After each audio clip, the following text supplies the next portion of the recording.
Good evening and welcome back to A Case for the Blues. It's episode 12, Chelsea 2, Newcastle 1 in what I believe was a big 3 points for Chelsea today. If you looked at the table and where we was going into the game, we didn't get a result today. We could have been seventh in the league with Man United to play and Arsenal coming up. So a bit of a tough run for Chelsea. Obviously, we lost against Liverpool last week. We needed a result and we've bounced back with 3 points. So it's a big win for us today. Let's not understate it today. It's a big win. So I'm very happy, very, very happy indeed. The game itself was a nervy one. It wasn't a convincing win, in my opinion. We didn't dominate from start to finish. It was a game of pretty much phases, I'd imagine, I'd say. Newcastle had good chances. And I'll be honest with you, it should have been 2-2. With the Isaac chance towards the end of the game, he should have buried that. He takes it round Sanchez. He should have just slotted it in. I don't know if the angle was tough for him. Um, but yeah, it should have been 2-2. Caicedo and Levi Colwill to the rescue. But yeah, looking at the lineups, we go with Sanchez in goal. Left back, this was a surprise with Reece James playing left back. I thought he would be playing on the right. Centre backs Fofana and Levi Colwill. Happy with that. Like them two centre backs. I think obviously everybody knows that that's the two starting centre backs that we should be playing with. Very comfortable with each other, I believe.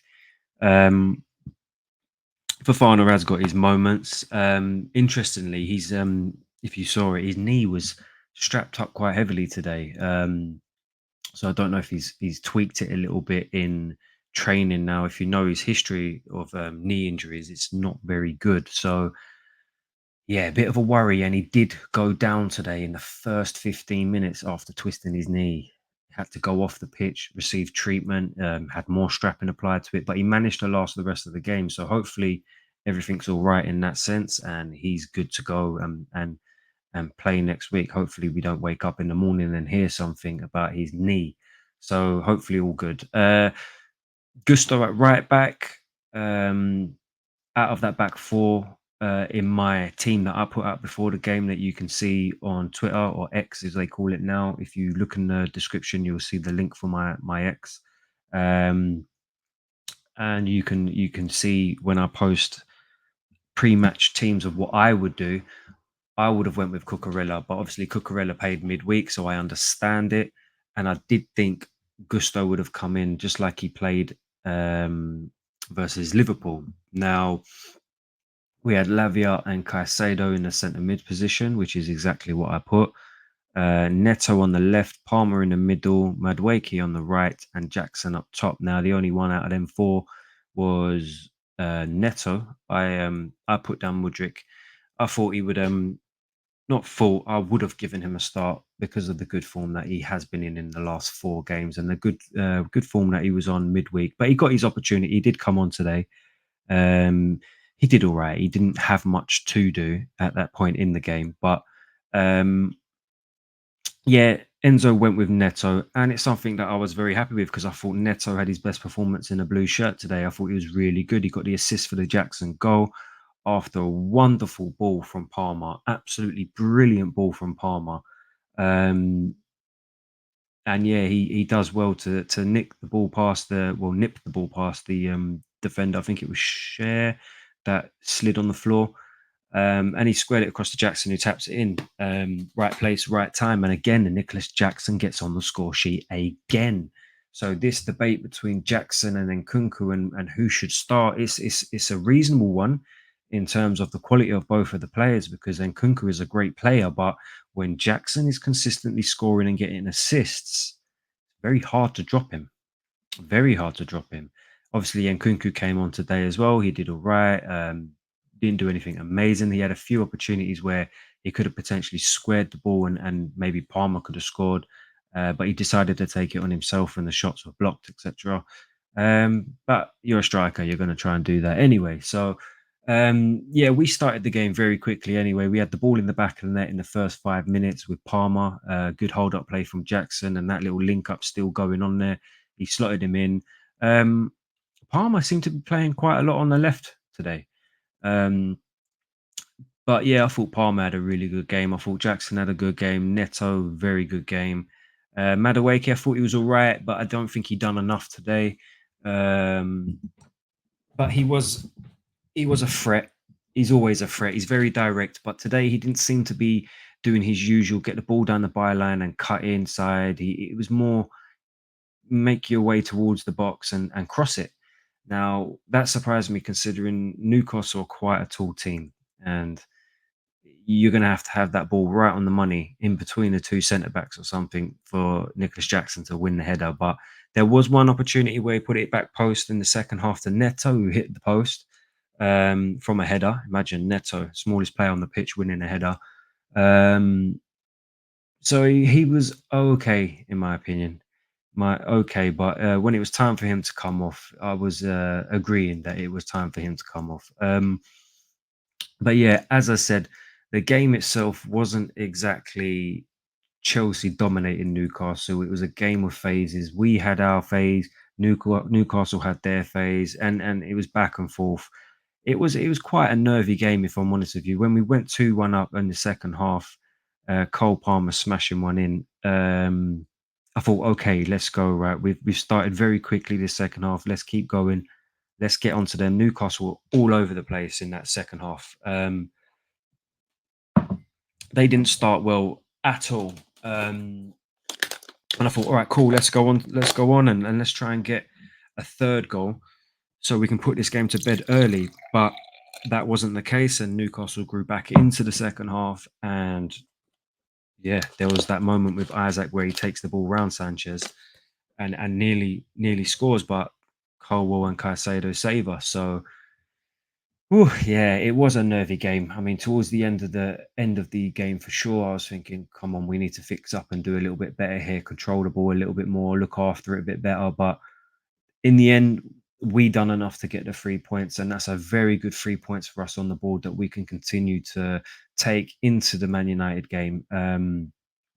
A game I'm looking very much forward to, very much forward to. So in terms of the players and how they played, I'd say Sanchez, for me, I thought the goalkeeper was probably the worst player on the pitch today. Not, I know I'm harsh, but for me, he's not good enough. That's as simple as I don't think Sanchez is good enough to be a Chelsea goalkeeper. He's a good shot stopper at times, but on the ball, he's shockingly bad. I mean, he's had his moments in the previous games where, I give him like I say, I always say I will give people their due if they deserve it. And he's had games where he has performed, yeah. Um, but today, at the end of the day, he's kind of shown where he lacks. His distribution today was absolutely terrible. Absolutely terrible. Um, and I just feel like he worries our defenders. He's a little bit too casual on the ball. He has like little brain fart moments where you think, come on, Sanchez, what are you doing? Get the ball out, do this, do that, or kick the ball quickly. And he just dwells on it and he waits for I hate it. Whenever he's got the ball, I hate it. I hate passing back to him. Just don't play through Sanchez unless you fucking desperately need to, because he's got a mistake in him, and that is a worrying thing. We can't go into, like, let's say if we want to challenge for a title, do you think that's the goalkeeper that's going to be the one that helps us along the way? Because every single game I see him play and I see him getting the ball, in my head, I'm thinking this guy's got a mistake in him. So what do you think our back four is thinking as well? I mean, they work with him every single day. They will know. But anyway, yeah, I didn't think he had a great game today in terms of his distribution. He didn't really have many saves to make. Everything was down like in his hands, basically. He just had to catch it. Reece James at left back, very, very, very different position. I've never seen him play left back, I don't think. I can't remember the last time I seen him play left back. But I thought he done well. He's not his natural position. I thought he done very well. The thing is, Reece James is a good footballer. You could probably play him anywhere on the pitch and he'd still put in a shift. Um, he done well. I thought he done well. For was it the first? Oh, obviously Isaac's goal. the tap in. If you rewatch that, he could have done better there for Isaac. Could have tracked him back, and now that's 2 weeks on the trot that he's done that. But in another sense, two clearances, like very important clearances. One was off the line. One was pretty much a goal if he didn't get in there because there was a man at the back post. And then there was the header that I thought was going to be an own goal, but thankfully not. He heads it over the bar. Anyway, Levi, Colwell, and Fofana. Now, out of the two, I thought Fofana was probably the better one today. I thought Fofana had a good game. I thought Levi Colwell had an okay game. Gusto, I thought he did okay. I thought he lost the ball quite a few times and killed some of our attacks. But he was all right.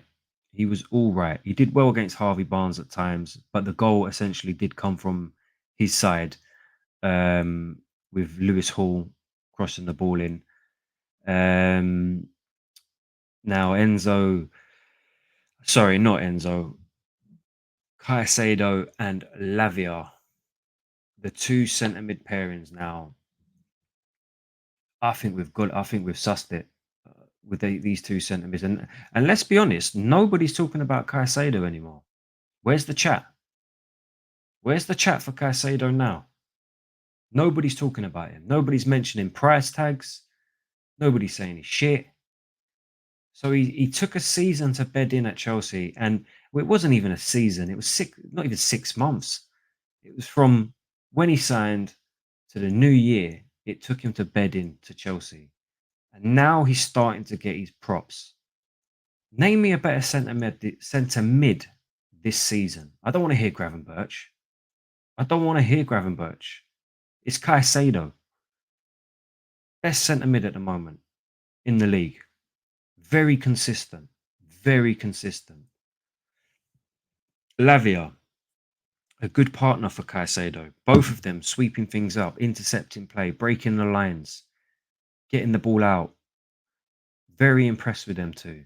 Very impressed.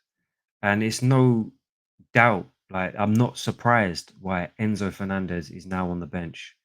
Not surprised at all. It is what it is, I'm afraid. You got to be putting in performances for you to start.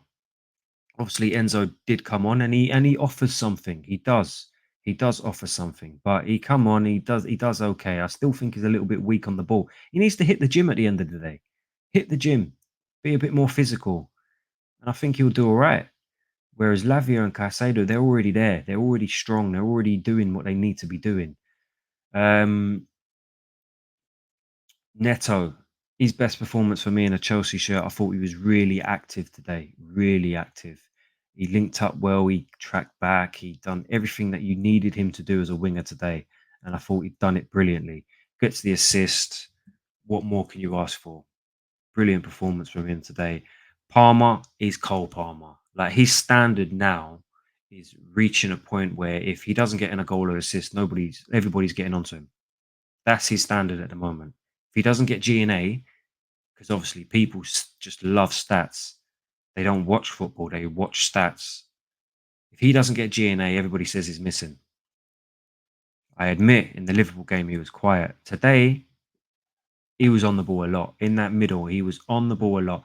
And he puts in an absolutely unreal pass to Neto. Absolutely unreal pass. And again, scores a goal. And he wins us the game, essentially. This kid, we're so blessed to have signed him. I mean, out of 300 signings, we're bound to get one that's decent. Do you know what I'm saying? So, fair play, Clear Lake on that one. Good signing. And a bargain, 40 million. City are screwing.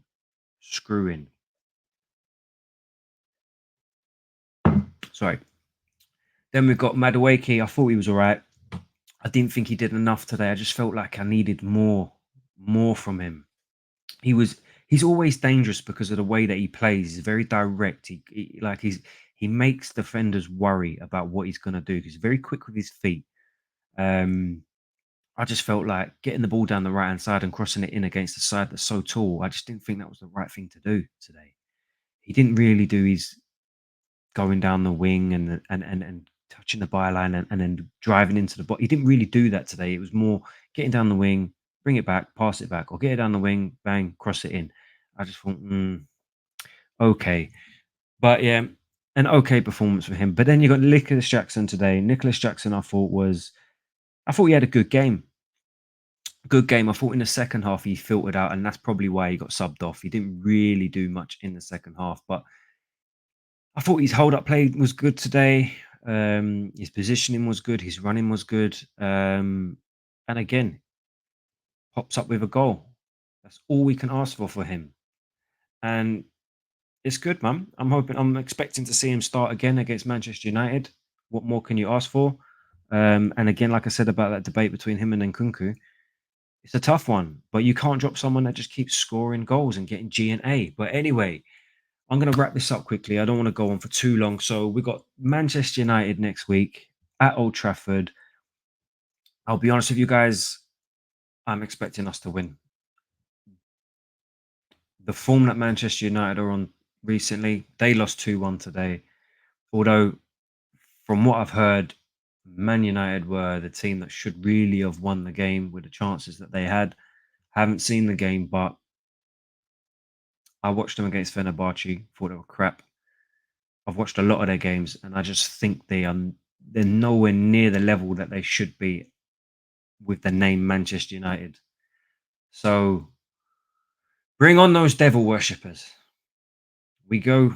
Is it Saturday or Sunday? Let's have a little look. Oh shit! Nearly knocked the mic off. Is it Saturday or Sunday? I know it's a 4:30 kickoff. It is the third. When's the third? The third. Sunday, 4:30. Sunday kickoff. So probably won't do a live on that one, but I'll definitely be there for the match reaction. So bring on Manchester United. I'm expecting a win, but today, a great 3 points for us. We needed that. Let's keep it going, Chelsea. And that's me done. So if you have tuned in, thank you. I appreciate it. Drop a like, share. And if you're new, please subscribe because I need to get these subscribers up. Slow but surely, they will rise. And yeah, man, we'll get these subscribers up. Give me a hand. Thank you.